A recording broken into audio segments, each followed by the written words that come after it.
இப்போ நம்ம கொரோனாவை எப்படி எதிர்கொண்டோமோ அதே மாதிரி அடுத்து ஒரு நோயை எதிர்கொள்ள வேண்டிய நேரம் வந்துருச்சு. அதாவது நம்ம பக்கத்து ஸ்டேட்டான கேரளாவில் சமீபம் இப்போ இதுதான் வந்து அதிகமாக டாக்காக போயிட்டு இருக்கு. ஸோ அதிகமாக நோய் பரவிட்டு இருக்கு. என்ன அப்படின்னு கேட்டிங்கன்னா சிக்கலா வைரஸ். அதாவது இந்த சிக்கலா எப்படின்னு கேட்டிங்கன்னா, அதாவது சாதாரணமாக 10 to 100 பாக்டீரியாஸ் வந்து நம்ம உடம்புக்குள்ளே போனாலே போதும், உடம்பு வந்து தாக்க ஆரம்பிச்சிடும் அந்த பாக்டீரியாஸ். ஸோ இது வந்து எப்படி பரவுது, எதனால் பரவுது எல்லாமே நம்ம இந்த வீடியோவில் பார்த்துடலாம். இது பார்த்தீங்கன்னா இப்போ கேரளாவில் வந்து அதிகமாக வந்து பரவிட்டு இருக்கு. ஸோ நம்ம வந்து ரொம்ப பக்கத்தில் தான் இருக்கோம். அடுத்து நமக்கு தான் இதோட ஆபத்து இருக்குது அதிகமாக. ஏன்னா வந்து கேரளாவோட பார்டரில் நம்ம அதிகமாக இருக்கும். ஸோ இது வந்து எப்போ வேணாலும் தமிழ்நாட்டுக்குள்ள வந்து பரகலாம். ஆனால் இது யாருமே பேச மாட்டாங்க. வந்து நம்ம இதில் வந்து எப்படி வந்து நம்ம பாதுகாப்பு இருக்கணும். ஸோ எல்லாத்தையுமே நம்ம பார்த்துக்கலாம். சிக்கலா அப்படிங்கிறது பார்த்தீங்கன்னா ஃபர்ஸ்ட் வந்து பார்த்தீங்கன்னா இது எப்படி பரவுது அப்படின்னு கேட்டிங்கன்னா, நம்ம வந்து குடலில் தான் தாக்குற ஒரு நோய். இது வந்து எப்படி கேட்டிங்கன்னா, நமக்கு வந்து நார்மலாக லூஸ் மோஷன் போக ஆரம்பிக்குது அப்படின்னாலே எதுக்கும் நம்ம ஒரு டாக்டரை கன்சல்ட் பண்ணது ரொம்பவே நல்லது. ஃபர்ஸ்ட் அப்படி தான் சின்னதாக ஸ்டார்ட் ஆகும். க்ளீன் இல்லாத வாட்டரு, ரொம்ப ஹைஜீனிக் இல்லாமல் இருக்கலாம். அந்த மாதிரி வாட்டரில் தான் ஃபஸ்ட்டு பரகுது. நம்ம குடிக்கிற வாட்டர் முடிஞ்ச அளவுக்கு வந்து நம்ம சூடு பண்ணி குடிக்கிறது ரொம்பவே நல்லது.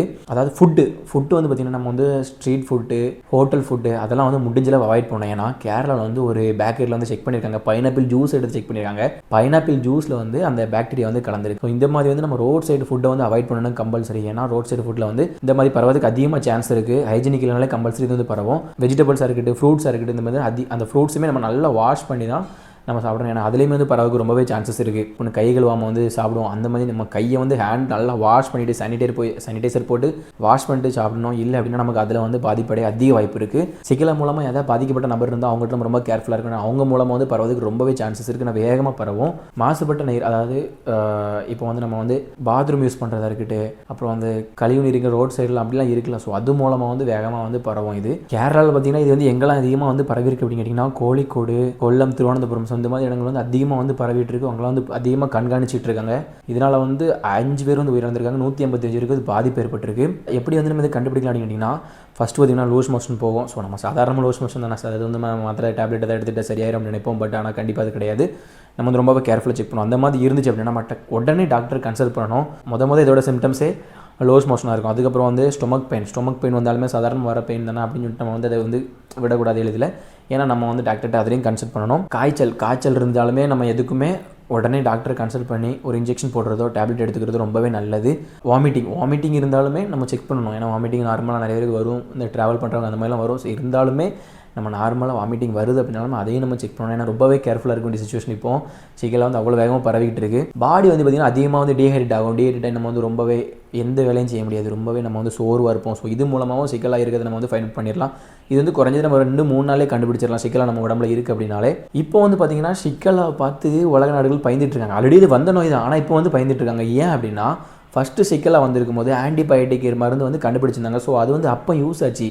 இப்போ பரவிட்டு இருக்க நோய்க்கு பார்த்திங்கன்னா, இப்போ நம்ம கொடுக்குற அந்த ஆன்டிபயோட்டிக் வந்து ஒர்க் ஆக மாட்டேங்குது. எந்த நோயாளிக்குமே க்யூர் ஆக மாட்டேங்குது. ஸோ இதனால் வந்து பார்த்திங்கன்னா மாற்று மருந்து கண்டுபிடிக்கிறது ரொம்ப வந்து போராடிட்டு இருக்காங்க. ஸோ அதனால் பார்த்திங்கன்னா உலக நாடுகள் வந்து பார்த்திங்கன்னா இதை பற்றி கொஞ்சம் பயந்துகிட்டு தான் இருக்குது. ஒவ்வொரு ஆண்டும் கோடிக்கணக்கான மக்கள் வந்து பார்த்திங்கன்னா இந்த சிக்கலா வைரஸ் மூலமாக பாதிக்கப்பட்டு தான் இருக்காங்க.